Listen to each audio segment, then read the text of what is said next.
जय हिंद, वंदे मातरम। कक्षा 8वीं वाले सभी विद्यार्थियों के लिए आ चुका है हिंदी विषय का त्रैमासिक परीक्षा पेपर। साथियों, बहुत ही जल्द आपकी जो त्रैमासिक परीक्षा है वो होने वाली है, इसलिए आपके लिए मैं लेकर आ चुका हूँ हिंदी विषय का त्रैमासिक परीक्षा पेपर। इसमें आपको बताऊँगा वेरी मोस्ट इम्पोर्टेंट प्रश्न जो आपकी त्रैमासिक एग्ज़ाम में पूछे जाएंगे। जल्दी से जल्दी आप चैनल को सब्सक्राइब कर लीजिए, क्योंकि इस चैनल के माध्यम से आपको सारे विषय के वेरी मोस्ट इम्पोर्टेंट प्रश्न बता दिए जाएंगे, जो पेपर आपको बता दिया जाएगा। इसलिए जल्दी से जल्दी चैनल को सब्सक्राइब कर लीजिए। देखिए, इसमें समय आपका 3 घंटे रहेगा, ठीक है, ये आपको याद रखना है, और पूर्णांक 60 रहेगा।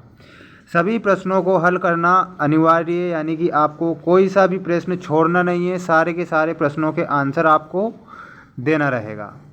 जल्दी से जल्दी आप चैनल को सब्सक्राइब कर लीजिए, क्योंकि आपको वेरी मोस्ट प्रश्न बताए जा रहे हैं आपकी एग्ज़ाम से पहले, जो आपकी त्रैमासिक एग्ज़ाम में छप चुके हैं। आइए शुरुआत करते हैं पहले प्रश्न से। सबसे पहला जो प्रश्न वो पूछा गया है, आपसे पूछा गया है, वीणा वादिनी किसे कहते हैं। वेरी मोस्ट क्वेश्चन है। वीणा वादिनी किसे कहते हैं? लक्ष्मी जी को, पार्वती जी को, दुर्गा जी को, या फिर माता सरस्वती को। तो इसमें जो आपको करेक्ट उत्तर याद रखना रहेगा, सरस्वती जी को वीणा वादिनी भी कहा जाता है, ऐसे आपको याद रखना है अच्छे से। वेरी मोस्ट क्वेश्चन है, ये आपकी त्रैमासिक एग्ज़ाम में पूछा जा सकता है। वर्दे कविता के रचयिता कौन है? वेरी मोस्ट क्वेश्चन है, दोनों के दोनों, इसलिए आप अच्छे से याद करना है इन्हें। वर्दे कविता के रचयिता कौन है? तो आपको सूर्यकांत त्रिपाठी निराला बताना है। क्या बताएंगे? Suryakant Tripathi Nirala is the correct answer. नव नभ के नव विहग वृंद को पंक्ति में आपसे अलंकार पूछा है। वेरी मोस्ट क्वेश्चन है, ये तीनों के तीनों क्वेश्चन वेरी मोस्ट हैं।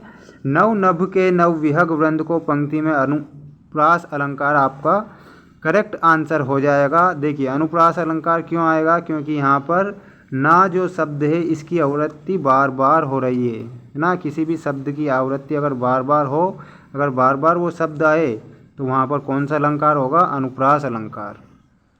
अमृत शब्द का पर्यायवाची कौन सा है? तो इसमें आपको करेक्ट उत्तर याद रखना रहेगा अमीय। अमीय आपको याद रखना रहेगा अमृत का पर्यायवाची। बढ़ते हैं नेक्स्ट क्वेश्चन की ओर। इसमें आपसे पूछा गया है, वर्दे वीणा वादिनी वर्दे पंक्ति में कौन सा अलंकार है? तो इसमें आपको जो करेक्ट उत्तर याद रखना रहेगा अनुप्रास अलंकार। ठीक है, कौन सा अलंकार है? अनुप्रास अलंकार है। वर्दे वीणा वादिनी पंक्ति में अनुप्रास अलंकार आपको याद रखना है। विहग वृंद का आशय क्या है? Very most question. तो इसमें आपको जो करेक्ट उत्तर बताना रहेगा, पक्षियों का समूह इज़ द करेक्ट उत्तर। कवि किसे जगमग करने को कह रहा है? देखिए, क्वेश्चन में पूछा गया है, जो सूर्यकांत त्रिपाठी निराला है, वर्दे नामक पाठ से कवि किसे जगमग करने को कह रहा है? स्वयं को, संसार को, घर को, या फिर विद्यालय को। तो इसमें आपको करेक्ट उत्तर याद रखना रहेगा, पूरे संसार को कवि क्या करने की कह रहा है? जगमग करने की बात कहता है। विहग शब्द का पर्यायवाची शब्द आपको बताना रहेगा, खग, मृग, सुधा, या फिर तृण। तो इसमें आपको करेक्ट उत्तर बताना रहेगा खग। विहग शब्द का पर्यायवाची शब्द क्या हो जाएगा? खग इज़ द करेक्ट उत्तर। स्वतंत्र शब्द का विलोम शब्द आपको बताना है, तो इसमें आप बताएंगे परतंत्र। जो स्वतंत्र शब्द है उसका विलोम शब्द पूछा है आपसे, तो आपको परतंत्र बताना रहेगा। आ चुकी है आपके लिए रिक्त स्थानों की पूर्ति कीजिए वाला दूसरा क्वेश्चन, जिसमें आपको पहला जो क्वेश्चन वेरी मोस्ट दिया गया है, बहा जननी ज्योतिर्मय निर्झर। तो आपको क्या लिखना है? जननी लिखना है। क्या लिखेंगे? जननी। जननी आपको लिखना रहेगा पहले का आंसर। कलुष भेद तम हर प्रकाश भर। तो आपको दूसरे में लिखना रहेगा प्रकाश। क्या लिखेंगे? प्रकाश आपको लिखना रहेगा। जगमग कर दे, तो इसमें आपको जगमग जग कर दे, जगमग जग कर दे, ऐसा लिखना रहेगा। ये तीसरे का आंसर हो गया। चौथा है जो नव नभ के नव विहग वृंद को, इसमें आपको क्या लिखना है? नव पर नव स्वर दे।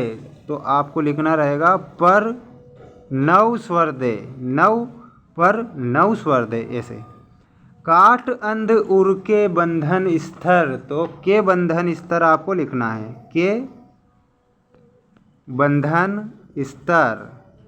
ठीक है। नेक्स्ट जो आपसे क्वेश्चन पूछा गया है वो पूछा गया है, आ चुका है आपकी स्क्रीन के सामने, वर्दे। खाली स्थान वर्दे में आपको वीणा वादिनी लिखना है। क्या लिखेंगे? वीणा वादिनी आपको याद रखना है। सारे के सारे क्वेश्चन वेरी मोस्ट हैं, आप इन्हें अच्छे से याद रखेंगे, इनमें से आपके क्वेश्चन आएंगे, मतलब आएंगे। ठीक है, ऐसा आपको याद रखना है। पहला क्वेश्चन आपसे पूछा गया है, कोई कवि स्वतंत्रता का मंत्र कहाँ भरने की बात कह रहा है? तो कवि स्वतंत्रता का मंत्र भारत में भरने की बात कह रहा है। कहाँ पर? भारत में।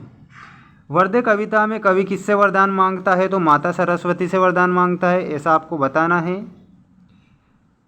क्वेश्चन पूछा गया है, विद्या की देवी किसे कहा जाता है? तो माता सरस्वती को। नव नभ के से कवि का क्या तात्पर्य है? तो इसमें आपको बताना रहेगा भारतवर्ष का निर्माण करने से। वर्दे कविता में वीणावादिनी किसे कहा गया है? तो माता सरस्वती को कहा गया है। ऐसे सारे के सारे क्वेश्चन याद रखने हैं आपको, क्योंकि इन्हीं से आपकी एग्ज़ाम में प्रश्न बनेंगे। वेरी मोस्ट प्रश्न मैंने आपको बताए हैं। जल्दी से जल्दी आप चैनल को सब्सक्राइब कर लीजिए, क्योंकि सभी विषय के पेपर आपको बताए जाएंगे जो वेरी मोस्ट हैं। मिलते हैं नेक्स्ट वीडियो में। जय हिंद, जय भारत। चैनल को सब्सक्राइब करना ना भूलना।